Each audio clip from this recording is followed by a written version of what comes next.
그래서 경찰 조사 전에 변호사 선임 없이 가더라도 최소한 두 가지는 준비해야 돼요. 첫 번째 뭐냐? 고소장에 대한 정보 공개 청구입니다. 최소한 내가 누구로부터 어떤 혐의로 고소를 당했는지는 알고 가셔야죠. 많은 분들이 성범죄래요 이렇게만 알고 갑니다. 성범죄가 다 똑같나요? 아닙니다.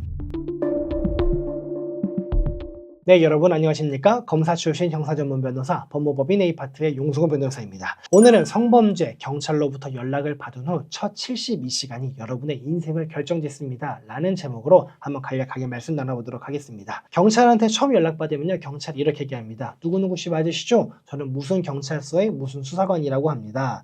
누구누구로부터 성범죄 혐의로 고소가 접수되었으니 조사받으러 오시지요. 언제 오겠습니까? 저는 이번 주 금요일 가능한데 금요일 가능하세요? 라고 물어봅니다. 그럴 때 90%의 많은 분들은요, 네, 그때 갈게요 라고 하고 끊고 일단 가서 조사를 받고 오는데, 이렇게 되면은 절대 안 된다라는 겁니다. 그때 여러분이 하셔야 되는 말은 뭐냐? 바로 변호사 선임해서 다시 연락드리겠습니다 라는 말입니다. 만약에 방금 경찰이랑 전화를 끊었어요. 경찰한테 네, 그때 갈게요 라고 했습니다. 그러면은 곧바로 다시 연락하셔가지고 죄송한데 제가 변호사와 상담도 받아봐야 될 것 같으니까요, 변호사님 상담 후에 다시 연락을 드리겠습니다 라고 해가지고요, 방금 내가 가겠다라고 했어도 그거를 번복하시는 것도 얼마든지 가능하니까요, 그렇게 번복을 먼저 해 놓으시고 상담을 받아보시는 게 좋을 것 같아요. 제가 검사 시절 얘기를 한번 설명을 들어보도록 하겠습니다. 검사는요, 하루에도 10개에서 20개 가량의 사건들을 배당을 받습니다. 어떤 거는 짧은 기록해봤자 200페이지, 300페이지고요.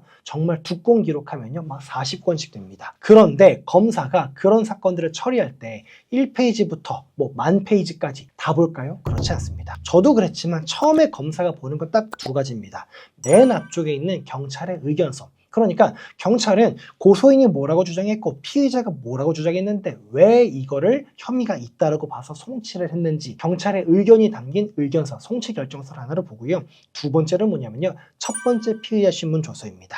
그만큼 첫 번째 경찰 조사가 중요하다는 거예요. 왜냐하면 그 이후에 진술이 바뀌면요, 변호사가 저렇게 진술하라고 시켰네, 그러니까 말을 바꾸나 보다 라고 해가지고요, 그런 진술들은 굉장히 신빙성이 낮다라고 봅니다. 여러분 나중에 재판 가서 판사가, 검사가 아니 그러면 첫 번째 조사 때는 왜 그렇게 진술했어요? 라고 물었을 때 사실 제가 그때 너무 당황해서 그랬습니다, 착각했습니다, 혹은 제가 너무 당황해서 했어야 되는 얘기였는데 깜빡하고 하지 않았습니다, 이런 얘기들을 아무리 많이 늘어나 봐야 판사는 절대로 믿어주지 않는다라는 겁니다. 첫 번째 조사 때는 거짓말 안 했는데 그 이후에 변호사 코칭 받고 거짓말 시작하는 거구나 라고 하면서 첫 진술을 무조건 진실이라고 받아들입니다. 이 정도로 첫 번째 경찰 조사가 중요합니다. 그래서 경찰 조사 전에 변호사 선임 없이 가더라도 최소한 두 가지는 준비해야 돼요. 첫 번째 뭐냐? 고소장에 대한 정보 공개 청구입니다. 최소한 내가 누구로부터 어떤 혐의로 고소를 당했는지는 알고 가셔야죠. 많은 분들이 성범죄래요 이렇게만 알고 갑니다. 성범죄가 다 똑같나요? 아닙니다. 강간이냐, 중강간이냐, 강제추행이냐, 혹은 유사강간이냐, 죄명에 따라서 대응해야 되는 부분들이 너무나 많아지는데 그냥 단순하게 성범죄 사건이랍니다 라고 알고 가서는 안 된다는 겁니다. 두 번째는 뭐냐면요, 타임라인의 재구성입니다. 그러니까 내가 고소를 한 사람과 만났을 때부터 사건이 종결됐을 때 구체적으로 어떤 내용이 있었는지 하나하나 정리해서 가는 게 중요한데, 특히나 성범죄 사건에 있어서 제가 정말 많은 상담을 진행해보면 대부분의 의뢰인들이 저한테 상담 진행하시면서 이렇게 얘기합니다. 자, 만나서 숙박업소에 들어갈 때까지 굉장히 상세하게 얘기해요. 그런 다음에 뭐라고 얘기하시냐, 들어가서 분위기가 맞아서 서로 합의하에 성관계를 가졌습니다. 이런 진술은요, 너무나 무의미한 진술입니다. 들어가서 왜 분위기가 서로 달아올랐다, 무르익었다고 생각을 했는지, 성관계를 갖는 그 과정에서 나는 상대방에게 뭐라고 얘기를 했고 상대방이 나에게 뭐라고 대답을 했고, 내가 상대방의 신체 어느 부위를 어떻게 만졌더니 상대방이 뭐라고 반응했고,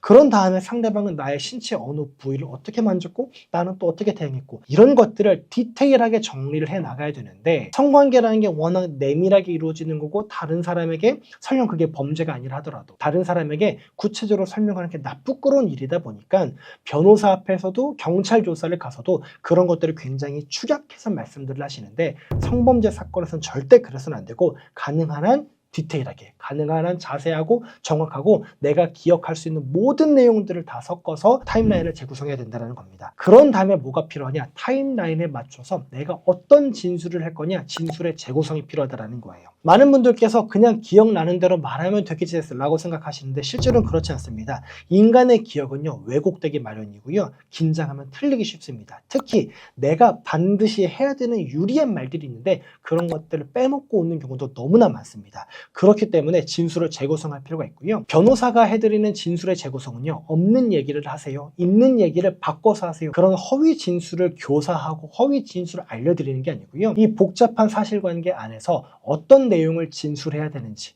어떤 내용을 보다 더 상세하게 진술해야 되는지 예를 들려는 겁니다. 수사관님, 제가 상대방과 같이 모텔 객실에 들어갔습니다. 그런 다음에 침대에 앉았습니다. 상대방과 눈이 맞았고 분위기에 이끌려서 서로 키스를 하기 시작했고 그런 다음에 성관계를 가졌습니다. 끝! 이렇게 하면 안 된다는 겁니다. 옆에서 변호사가 아니요, 그건 너무나 추상적이고 너무나 축약되어 있으니 어떻게 스킨십을 하게 됐는지, 그 과정에서 상대방한테 이런 말도 하셨다면서요, 그것도 진술하셔야죠. 그 과정에서 상대방이 이렇게 반응했다면서요, 이런 스킨십도 상대방이 요구했다면서요, 그런 것도 말씀하셔야죠 라고 하면서 변호사가 해드리는 타임라인과 진술의 재구성은요, 없는 얘기를 지어내서 하는 게 아니고 수많은 복잡한 사실관계 안에서 어떤 내용이 나에게 유리한지, 그런 것들을 어떻게 유리하게 진술하고 제출할 수 있는지, 그런 것들을 바로 재구성해 드린다는 것입니다.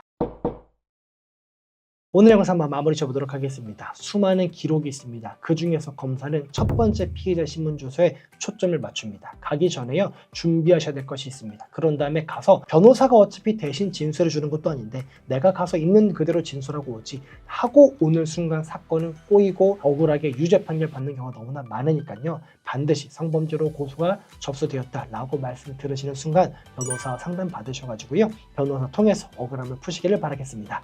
오늘 영상 보시고요, 궁금한 점 있으시면 댓글 남겨주시기 바랍니다. 감사합니다.